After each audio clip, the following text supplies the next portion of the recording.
So you want to create designs for your clothing brand like this. Well, let's break down how I actually go from an idea in my head to a real piece in my hands. Now, this is for people who want to build a brand and not just drop random designs, which I was a which was a big issue for me, okay? But let's start with part one, okay? And part one is going to be inspiration or inspo, okay? You need to find inspiration in something. And people that say that I don't know what my inspiration is or what inspires you, think about your childhood. What did you think was cool back then? What were you obsessed with? What artists, cartoons, or even logos stuck with you, okay? Then look at your life now. What are you into? What colors or styles catch your eyes, okay? Then you want to say, what do you what clothing brands do you see? And when you're scrolling, you're like, damn, that's fire. Like, I would like that. Think about those things. Get inspiration from those things. Add those to Pinterest, okay? Which we're going to get into. Next, I want you to start connecting the dots, right? I want you to start looking at different influencers or designers that you admire and ask yourself, why do you like them? Why do you resonate with them? Okay. And if you own any clothing brands or like something that you wear, that like your favorite t-shirt, why is it your favorite t-shirt? Is it the fit? Is it the logo, the way the logo's printed on the t-shirt? Think about these things, because if you want to start a brand, you need to use these things to create designs. Because if you use these things to create designs and you like it, there's got to at least be 50 people that like it, you know? So yeah, if you're into it specifically, yeah, bro, study these pieces. Like, I want you to study them. I want you to study your favorite designers. Like, this is what I did, okay? I kind of found out that I liked Junya Watanabe a lot. I liked a lot of Kanye De Arson. I liked a lot of Bape. I liked a lot of like Supreme. I liked a lot of like vintage like Min Chanel and like just different things. And I kind of combined them with and a mix of like some new age brands like I like Bottega Desires. I get a lot of inspiration from Bottega Desires as well. And I put them into one thing, and that's where my brand is now. Now, I will admit I did follow trends for a little bit, and that's kind of what that kind of bit me in the butt, as they say. But yeah, I'm on like a more really just designing what I think is cool. And I'm still a little bit on trend, obviously, because you gotta say a little bit on trend, but I'm focusing more on what I think is cool and what I want to release. You know what I'm saying? And it's been really fun designing like that ever since then. Okay. But after this, we're gonna go to part two, and that's your concept. Okay. Now, once you found your inspiration, you gotta build a concept around it. Okay. Don't just design random stuff because it looks cool. Like I said, I was a very big victim of this. Okay. Think about what your brand represents. Okay, have some meaning behind it. Now it doesn't have to have extreme meaning behind it, just have to have some meaning behind it, okay? For me, Club Utopia is about escapism and creating a world that feels perfect, peaceful, and unique. So every design has to connect back to that idea somehow, whether it's the words, the textures, or the overall vibe. You know what I'm saying? Which I'll show some of my pieces and some of my designs. It's all themed around that. Or like, is it possible to get to Utopia? Is it possible to create this perfect world? That's that's that. But now I want you to ask yourself, what do I want people to feel when they wear my clothes? Okay.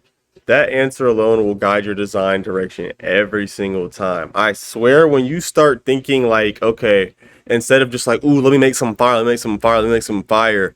Think of when you're designing, think of, okay, what are people gonna feel when they wear this? Like when they put this t-shirt on, are they gonna feel like the man? When they put this t-shirt on, are they gonna feel edgy? When they put this t-shirt on, this hoodie on, are they gonna feel like they're expressing themselves? Do I have a sad quote on this hoodie that resonates with sad people? Do I have like this message that represents freedom on a hoodie that makes people feel like they're fighting for a cause and they're fighting for freedom? Like, think about these things when you're designing. It's gonna make designs stand out, and it's gonna make your designs pop.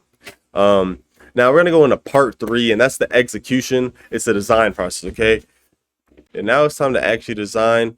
You can use software like Photoshop, Illustrator, or even Procreate if you're on an iPad. If you're now, I personally use Photoshop, and sometimes I will like sketch out designs just like on a sketchbook or like a notebook. I'm trying to low-key get into using Illustrator and Procreate. I'm actually about to buy an iPad very like probably within the next 2 weeks, because I've been really wanting to do that. I just like I like the design process there. But Photoshop. If you're not really that good at drawing, Photoshop is what I learned. It takes maybe 2 weeks of learning the basics and fundamentals to genuinely learn Photoshop. Now you just have to practice, practice, practice, practice, practice. But start rough, okay? I suggest starting rough. Use sketches and do layouts, okay? Don't overthink anything too crazy. You know what I'm saying? Just be simple. It's not about being perfect. It's about getting your ideas out. And this is one thing that I really think that people need to let sink deep down in their head, because it really is not about being perfect, guys. It really is not about being perfect. Get your ideas out, and once you even just get the foundation of the design onto something, you'll see it and you'll be like, ooh, either you like it or you're not gonna like it, and then you're gonna fix it. You're gonna add things to it. Don't be afraid of messing up as well, okay? And then once you have a few versions of it, start playing with textures, fonts, and color palettes, and think about how it'll look on a real piece. I like to design with a mock-up on, like, in the background, just so I can have like a genuine representation of what it's going to actually look like on a piece. Because one thing that did hurt me at first, this might not affect you guys like it affected me, but one thing that messed me up at first when designing is, like, I would just design some crazy extravagant design, and then I would put it on like an actual mock-up, and I was like, ooh, it does not look good on a actual mock-up. It just looks good as a regular design. So think about that. And if you're stuck, I would take a break, scroll at Pinterest or Instagrams for textures and moods. Trust me, it's okay. Everybody does this to get inspiration. Every idea that you have is someone else's idea.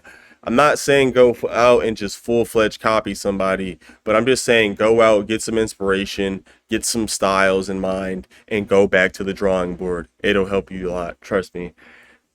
Part 4 of this, though, is going to be the production and making it real. When you're happy with your design, find a manufacturer that can bring it to life. And I do just want to stress this real quick. I got to plug myself a little bit. If you need help finding a manufacturer and working with manufacturers, comment below. I personally work with brands. I have 3 manufacturers that I personally work with, and we can get you fire samples for about $70 shipped, and most likely under, because I have a print on demand manufacturer as well. So just let me know if that would be of any interest of you guys. But I also want to say this about manufacturing. Okay, back to the video, right? Test samples. I'm currently in the sampling process of a hoodie, of this the cross hoodie. I'm gonna most likely put it up on screen. The cross hoodie, I'm currently in the process of sampling that. The first sample actually came out amazing, and I've actually gotten a lot of good reviews on it. But one thing that I want to change is I want to make the graphics on it a little bit brighter, and I also want to add more of like a vintage wash effect to it. And I'm also thinking about adding some like custom little rivets or something on the like the cuffs of the like the cuffs. But yeah, my triple layer hoodie and rhinestone pants did not come out perfect the first time. They didn't. I'm literally gonna get this hoodie remade and this hoodie remade. It's all about trial and error. It's all about learning. Now, again, the second, to kind of, to help with that, if you do need help with manufacturing, building your perfect tech pack so that your manufacturer has the correct instructions on making your clothes, DM me on Instagram at haki.studio or haki.std, okay? Please do not rush to just drop something. I did this too, and with my first drop, and it flopped, bro. I made maybe like $350. Like, I'm being 100% honest. I made like $350 with that drop. Please don't rush, okay? I didn't necessarily rush with this hoodie. I made more money with this hoodie. I made about $1,500 with this hoodie. Still not a lot of money, but I'm working my way up to scaling my brand, okay? But my final advice for you guys, okay, is designing for your clothing brand isn't about just being creative. It's about building your world. Like, I did not understand this when people would first explain this to me about brands, but like when you think about your favorite brand, like Supreme is a good example. Supreme, you're not just wearing Supreme because it's Supreme. Maybe you are, but like when you wear Supreme, it's almost like you feel like you're a part of something, like you're a part of like this different world of like people that rock Supreme. You're like this edgy, young, youthful feeling. That's kind of what I feel like when I rock Supreme. Like when I rock my Mason Margiela Supreme collab tee, I feel like that man.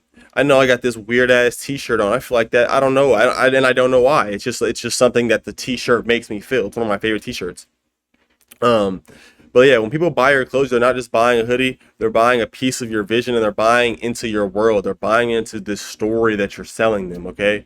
So take your time, stay true to your inspiration, and remember your best designs will always come from being real about what you love. I promise when you fake the funk, people can tell, okay? But yeah, it's your boy Hakilefleur. I hope you guys enjoyed today's video. And if you did, drop a like, comment, and subscribe. And yeah, I'm out, man. Peace.